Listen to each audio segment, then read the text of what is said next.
Your level of confidence will affect your income. How to improve self-confidence at work.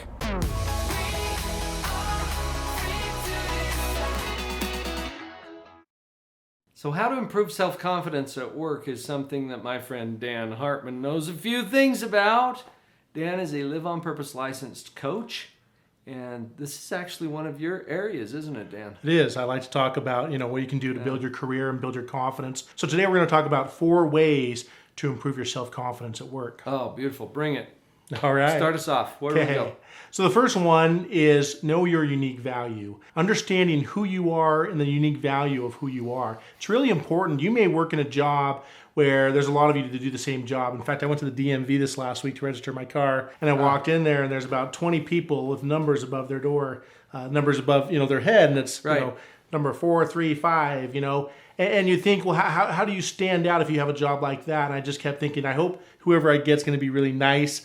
And they were great to work with. So understanding what makes you, you.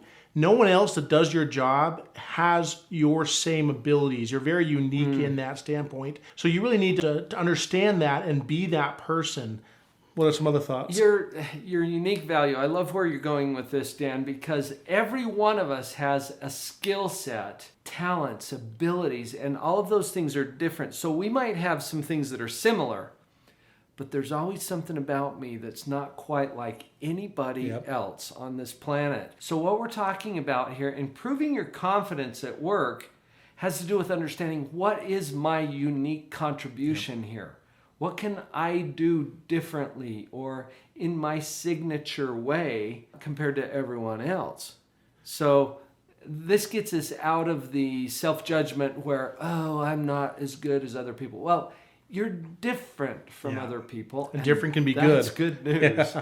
Yeah, absolutely. Yeah. So that's number 1. So number 2 we're going to talk about is to always seek to improve even in small little ways. Nothing builds confidence better than finding small little ways to improve. Now, sometimes we set these great big goals at the start of the year or things we want to do in our work and stuff like that. But setting small goals and reaching those is so important. In fact, I have a story about that as well. Not really in the setting goals, but understanding where you are to begin with. I think it's important in our jobs and in relationships to get a clear picture of where are we? Where do we stand? Sometimes talking to maybe a coworker or a boss and find out, hey, where do I stand? What can I seek to improve on?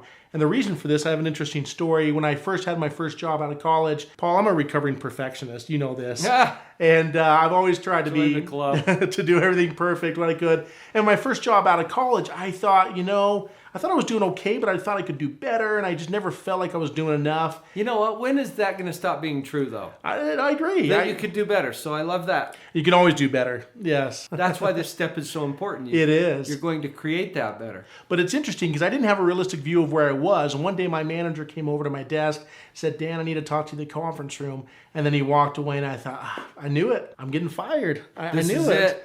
This is it. I'm done. The shoe drops here. And I walked in there, and he said, Dan, you're doing a great job. We want to give you a $5,000 raise. And what? And it made me realize that I did not have the proper perspective on where I was. So it's always good to get a starting point. So talking to a coworker or a manager, understanding where you want to be. You also don't want to be thinking you're the best and you can't improve because, you're better than anyone else. So there's always room for improvement. We can always upgrade our skills. But setting small, attainable goals that once we achieve those, we celebrate those, that's going to build our confidence. We're going to feel more confident in those things that we can do. This is actually one of the indicators, Dan, that we're on track with identifying our unique abilities. And you talked about that a little bit in the first point. But this is an indicator too, because those who are really operating in their sweet spot is part of what I like to call it. There's 4 characteristics. And the first is that you love it. Yeah. You love what you do. Then you know you're on track, right? It adds energy to your life. Definitely. You've got better, sweeter skills at this than most people. Yep. And the 4th one is exactly what you're talking about. You seek constant improvement. You're always looking for ways to upgrade it. And this is a dilemma, and we get stuck here sometimes because when we see that we can improve something, it's tempting to take that, go into evaluation mode and say, oh, therefore I'm not doing a very good job. Which is what I thought at that time.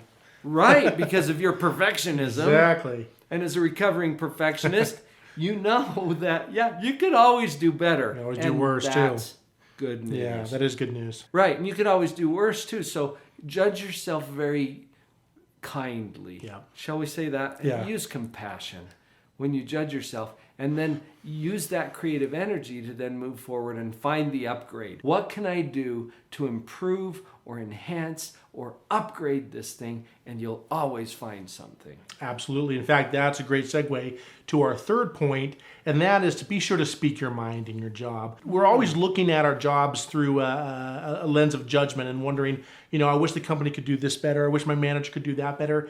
And as long as we're willing to put in the work to make our jobs better, it's important that we do speak our mind. It's important that we let management know things that maybe could help sales productivity or efficiencies in the office, or ways that you can have better, work together and things like that. So it's very important to speak your mind. If you don't say anything, if you just keep your head down, do your job, but grumble about it and be frustrated, you're never going to have that opportunity for change. We need to be the catalyst for change. And now there's an important part of this. You don't barge into your boss's office and start ranting and raving about things that need to change. I think it's important that we need to own that change. If we're willing to step up and do something differently for the company, get the management on board, show them that you're willing to do that, you're willing to pioneer that, and then that's going to be a great thing where not only are you going to gain more confidence, but they're going to see more value in you. That is really the key, too. So you want to use the diplomacy and tact and maybe some assertive skills that you've built up, and you're going to own it. Yes. People sometimes are seen as complainers or bellyachers because they constantly